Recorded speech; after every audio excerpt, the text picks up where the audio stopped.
Good morning 50 students. आज हम सभी विषय हिंदी लिटरेचर के अंतर्गत पाठ संख्या 14 पाठ का नाम है सच्चाई की खेती। सच्चाई की खेती में अभी तक हम लोगों ने एक कहानी पढ़ रहे हैं जिसमें बीरबल और अकबर की कहानी है। जैसा कि बीरबल और अकबर की कहानियाँ काफ़ी इंटरेस्टिंग होती हैं और उसी में से ये कहानी है जिसमें कि सच्चाई की खेती जैसा कि चैप्टर का नाम है, वैसे ही कहानी भी काफ़ी इंटरेस्टिंग है। इसमें बेगम साहिबा का हाथ एक बार जो है बेगम साहिबा अपने रूम में टहल रही होती हैं कक्ष में, तभी उनसे एक फूलदान गिरकर उनका हाथ फूलदान लगकर गिरकर वो टूट जाता है। तभी राजा को लेकिन वो फूलदान बहुत प्यारा था। जब वो राजा यानी अकबर कक्ष में प्रवेश करते हैं, वो देखते हैं कि उन कुछ खाली खाली सा लग रहा है और वो ये पाते हैं कि उनका जो फूलदान है वो वहाँ पर नहीं है। फूलदान के विषय में रानी से पूछने पर रानी क्योंकि बहुत डरी हुई रहती हैं, जान रही होती हैं कि यह तो राजा का प्रिय फूलदान था, इसलिए वो झूठ बोल देती हैं और कह देती हैं कि उसे तो नौकर साफ करने के लिए ले गया। लेकिन अगले दिन वो राजा को बहुत खुश मिजाज और प्रसन्न देखती हैं, तो वो बता देती हैं कि एक्चुअल में उसे कोई नौकर साफ करने के लिए नहीं लेके गया था, वो मेरा हाथ लग जाने से टूट गया था, अतः आप मुझे माफ करें।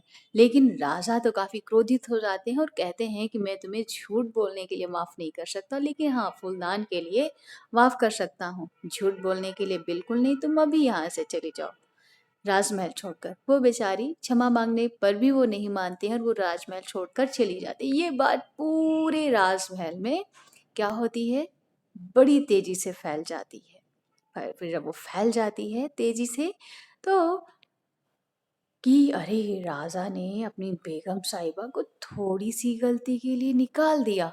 अगले दिन राजा क्या करते हैं, एक सभा का आयोजन करते हैं। उस सभा में पूछते हैं कि क्या आप में से किसी ने कभी किसी प्रकार का झूठ बोला है। तो दरबारी तो सभी डरे रहते हैं क्योंकि जान रहे होते हैं कि अगर मैंने कह दिया कि हाँ मैंने झूठ बोला है, तो जिन्होंने अपनी पत्नी को छोटे से झूठ के कारण निकाल दिया हो, वो तो हम लोगों को अभी का अभी तुरंत ही बोल देंगे कि यहाँ से आप जाएं। तभी उसी समय वो सभी दरबारी डर के कारण कहते हैं कि हमने हमेशा सच बोला। उसी समय बीरबल का प्रवेश राजमहल में होता है और वो राज जो है अकबर द्वारा यही प्रश्न दोहराया जाता है कि क्या आपने भी झूठ बोला है कभी। वो कहते हैं नहीं। वो बीरबल सच्चाई को स्वीकार करते हुए कहते हैं कि जीवन में हमेशा अच्छाई से काम करने की कोशिश की है, लेकिन जीवन में कभी ना कभी ऐसी परिस्थिति आ जाती है कि हमें झूठ का सहारा लेना पड़ता है। राजा काफी ये बात क्रोधित होते हैं सुनकर और उन्हें भी राजमहल से निकल जाने का आदेश देते हैं। वो भी निकल जाते हैं। ये बात किसी तरीके से बेगम साहिबा को पता चलती है। बेगम साहिबा अपने विश्वसनीय जो है नौकर से उसको बुलवा भेजती हैं बीरबल को। बीरबल उनके राजमहल में पास आते हैं बेगम साहिबा के पास में और पूछते हैं। तब वो अपनी पूर्व घटित घटना सेम इंसिडेंट्स वो सुनाती हैं कि हमारे साथ भी ऐसा हुआ था। तब बीरबल उन्हें मदद का भरोसा दिलाते हुए वहां से चले जाते हैं एक जौहरी के पास। जौहरी के पास जब वो जाते हैं तो अपने पास वो थोड़े से गेहूं के दानों के सैंपल लेके जाते हैं और जौहरी को दिखाते हुए कहते हैं कि आपको बिल्कुल इसी के जैसे गेहूं के दाने सोने के गेहूं के दाने आपको बनाने हैं। अब सोने के गेहूं के दाने जब बन जाते हैं तो बीरबल जो है अकबर के दरबार में लेकर जाते हैं और एक्सक्यूज करते हुए माफी मांगते हुए कहते हैं कि आपकी अनुसार तो हमें यहाँ पर नहीं आना चाहिए था, लेकिन आपकी आज्ञा का उल्लंघन मुझे एक घटना ने करने के लिए विवश कर दिया। क्योंकि मैं वहां जब जा रहा था, एक जगह जा रहा था, तभी मुझे एक खास यात्री ने मुझे ये खास सोने के गेहूं के दाने दिए और बोला कि इनसे फसल सोने की फसल उगाई जा सकती है। अब सोने की फसल कैसे उगाई जा सकती है, कहाँ उगाई जा सकती है, और ये पढ़ते हैं हम पेज नंबर 9696 पे। ओपन करिए सभी और कशिश माइक ऑन करिए बेटा। Yes good girl. चलिए पेज नंबर 9696 पे जाएंगे और देखेंगे वहां लिखा है बादशाह अकबर गेहूं के दानों को देखकर आश्चर्यचकित हो गए और बोले। वहां से पढ़ेंगे।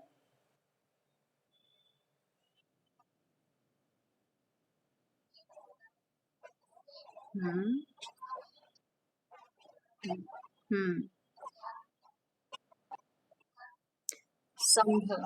हाँ हुँ, हुँ,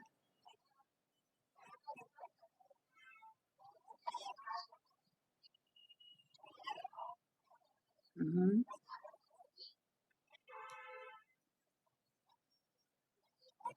हुँ।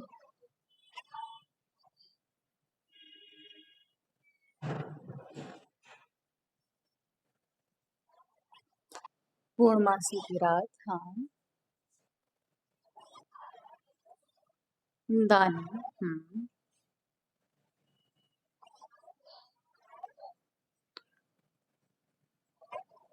हुँ, हुँ।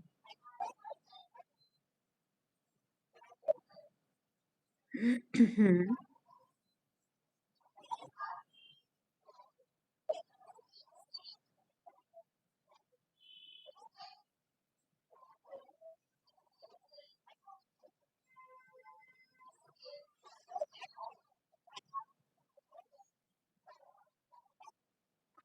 ओके, ओके बेटा आकाशिश से स्टॉप कर देंगे। चलिए, इसी पैराग्राफ को सीरीज़ जल्दी से पढ़ेंगे आप।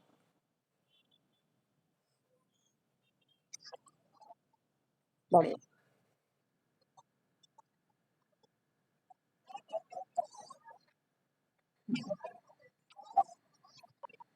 हुँ,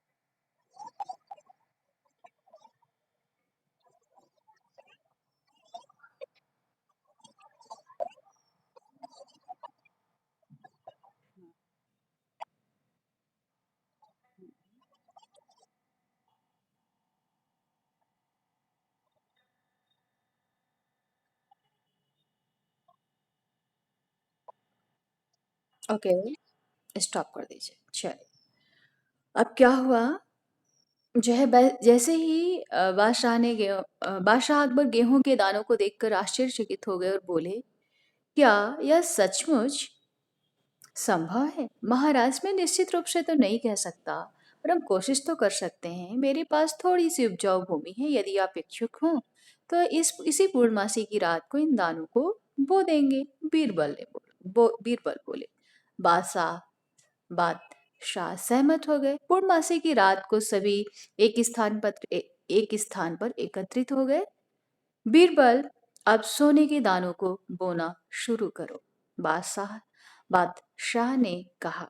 ठीक है चिल्ड्रन, अब इसमें कहा जा रहा है कि पहले तो इन दानों को देखकर राजा को काफी आश्चर्य हुआ और ये अपने मन में कयास लगाने लगे, क्या ऐसा संभव भी है कि सोने के दानों से फसल उगाए। लेकिन बीरबल ने कहा कि हमें मैं 100% तो श्योर नहीं हूँ, लेकिन हाँ, हम लोग कोशिश कर सकते हैं क्योंकि हमारे पास थोड़ी-सी उपजाऊ भूमि है और उसमें हम चाहें तो पूर्णमासी की रात को हम इन दानों को बो देंगे। बादशाह इस बात पर सहमत हो जाते हैं और सभी पूर्णमासी की रात को एक जगह असेंबल होते हैं और राजा द्वारा ये आदेश दिया जाता है अकबर के द्वारा कि चलिए बीरबल, अब आप इन दानों को बोना शुरू करें। अब देखते हैं बीरबल इन दानों को बोते हैं कि नहीं बोते हैं। संजीवनी के नाम से जो आईडी है माइक ऑन करें बेटा।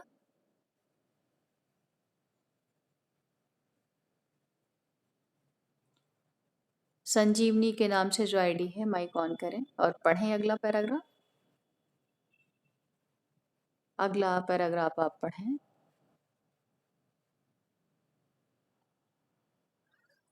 ओके रवीना, पढ़िए।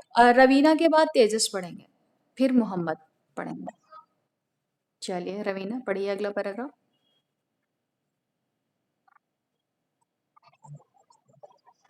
हम्म, हम्म,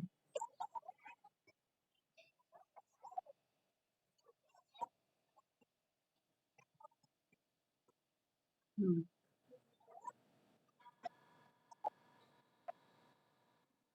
ओके, ओके। चलिए तेजस इसी को जल्दी से पढ़ेंगे।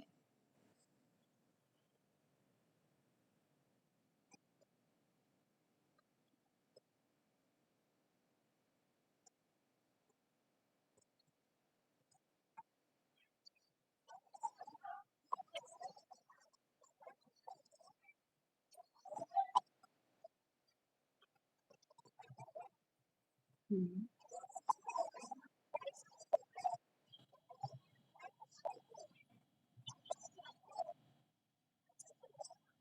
ओके, स्टॉप कर देंगे। Very good Tejas. Okay, after me. Okay, मेरी बात पढ़िए, ठीक है? महाराज, मैं इन दानों को नहीं बोल सकता क्योंकि मैंने अपने जीवन में कई छोटे-छोटे झूठ बोले हैं। इन दानों को केवल वही व्यक्ति बोल सकता है जिसने अपने जीवन में कभी झूठ ना बोला हो। मेरे अलावा कोई भी दरबारी नहीं बोल सकता है क्योंकि उन्होंने कभी झूठ नहीं बोला। जैसा कि आपने पढ़ा होगा कि दरबारियों ने राजा के डर से बोल दिया था कि हमने हमेशा सच ही बोला है। जैसे ही राजा के द्वारा ये आदेश दिया जाता है बीरबल को कि आप इन दानों को बोना शुरू करें, वैसे ही बीरबल बोलते हैं कि मैं इन दानों को नहीं बो सकता क्योंकि मैंने अपने जीवन काल में छोटे न छोटे झूठ बोले हैं और दानों को बोने की शर्त ये है कि वही इन दानों को बोएगा जिसने अपने जीवन काल में कभी भी किसी भी प्रकार का झूठ ना बोला हो। राजा को आश्चर्यचकित वो तभी दरबारियों दरबारियों को बोलते हैं कि अब इन दरबारी तो कभी झूठ नहीं बोलते, अब मैं ये बोल सकते हैं। दरबारी जानते थे कि मैं जो है बोऊंगा तो इनसे अंकुर नहीं निकलेंगे। अब देखते हैं दरबारी लोग जो है उन दानों को बोते हैं कि नहीं बोते हैं। पढ़िए बेटा, या कौन पढ़ना चाहता है? इससे मैंने बोला था आयुषा के नाम से जो आईडी है माइक ऑन करें अपना। पढ़िए बाबू, पढ़ो।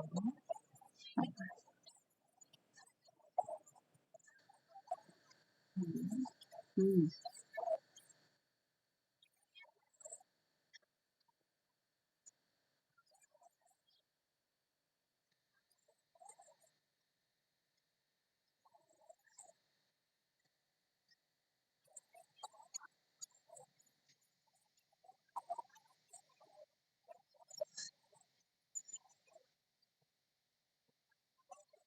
ओके, वेट करेंगे ऐसा, ऐसा वेट करेंगे यहाँ पर, ठीक है?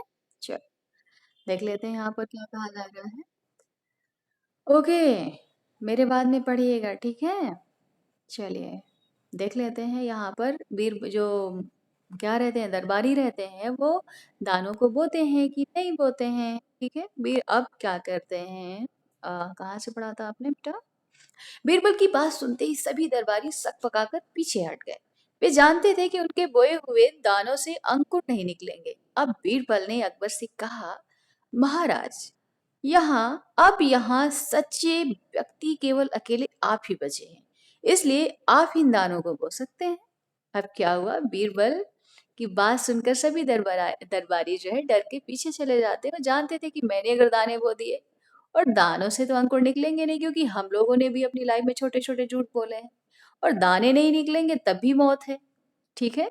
तो वो लोग सभी पीछे हट गए और तब बीरबल ने कहा राजा से कि अब यहाँ पर तो केवल आप ही अकेले बचे हैं, तो केवल आप ही इन दानों को बो सकते हैं। अब राजा अकबर दानों को बोते हैं कि नहीं बोते हैं, इस बात को अरबाज पढ़िए आप। अरबाज, आपने कहा था ना मैं पढ़ूंगा, नहीं माइक ऑन करनी है। चलिए मैं ही पढ़ देती हूँ। चलिए, मोहम्मद के नाम से जो आईडी है माइक ऑन करिए बेटा, गुड बॉय। चलिए बाबू, अब बाद में पढ़िएगा, मोहम्मद के नाम से जो आईडी है वो ऑन करेंगे। चलिए बेटा, पढ़िए।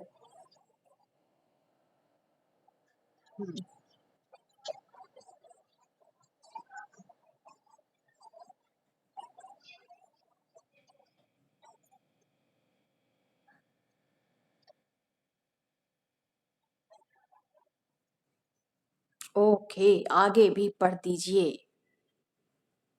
हम्म,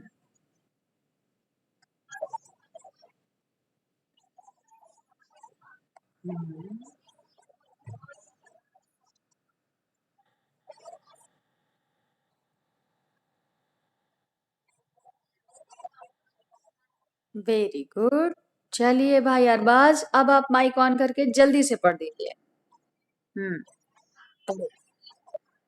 हाँ बाबू, पढ़े। हम्म, हम्म, हम्म,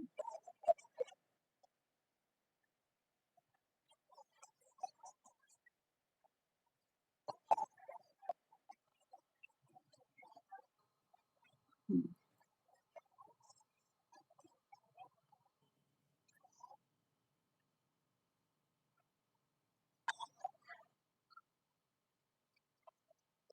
ओके, तो इसमें देखते हैं अब लास्ट में अकबर जी क्या कह रहे हैं। बीरबल, मैं भी इन दानों को नहीं बोल सकता, क्योंकि बचपन में मैंने भी कई बार झूठ बोला है। शायद, और साथ ही साथ एक बात और कही तड़का लगा के। बात क्या कही थी? शायद हमें कोई भी ऐसा व्यक्ति नहीं मिल पाएगा जिसने अपने जीवन काल में कभी झूठ ना बोला हो। खुद तो उन्होंने कह दिया कि मैंने तो झूठ बोले इसलिए मैं तो बोल नहीं सकता। और साथ ही साथ इस संसार में कोई भी ऐसा व्यक्ति नहीं मिल पाएगा जिसने अपने जीवन काल में कभी भी कोई भी झूठ ना बोला हो। तब बादशाह ने जब सेल्फ अपने अपना भी एनालाइज किया, अपनी गलती का एनालाइज किया, सेल्फ इवैल्यूएशन किया कि मैंने तो झूठ डेफिनेटली बोला ही बोला है और इस संसार में भी कोई ऐसा नहीं मिल पाएगा। तो हमने तो छोटी-सी गलती के लिए दूसरों को यानी अपनी पत्नी को और बीरबल को बहुत बड़ी सज़ा दे दी है, छोटी-सी गलती के लिए। तो वही गलती तो मैंने भी की हुई है। जब उनको अपनी गलती का एहसास होता है, तो क्या करते हैं? तब बादशाह अकबर को अपनी गलती का एहसास हुआ।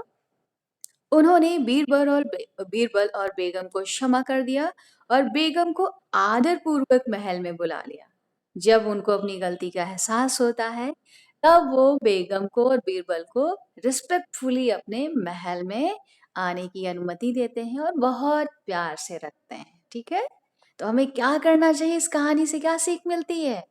हमें जो हम खुद गलती कर रहे हों उसमें दूसरों को यदि हम सपोज दैट कि हमें उसी तरीके की गलती किसी सामने वाले ने की हो, तो हमें उतनी बड़ी सज़ा उसके लिए निर्धारित नहीं करनी चाहिए।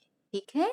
ओके, तो चिल्ड्रन इसमें ढेर सारे क्वेश्चंस हैं और हम लोग कल से रिवीजन स्टार्ट करें। तो कल से हम लोग रिवीजन स्टार्ट करें चिल्ड्रन? किस चैप्टर को रिवीजन करके आओगे आप सभी बता दो? तो हम लोग रिवीजन स्टार्ट करें। हुँ। बालक बालक सच सच्चाई की खेती से। बालक चंद्रगुप्त से, है ना? चलो, ठीक, बाय। Bye children.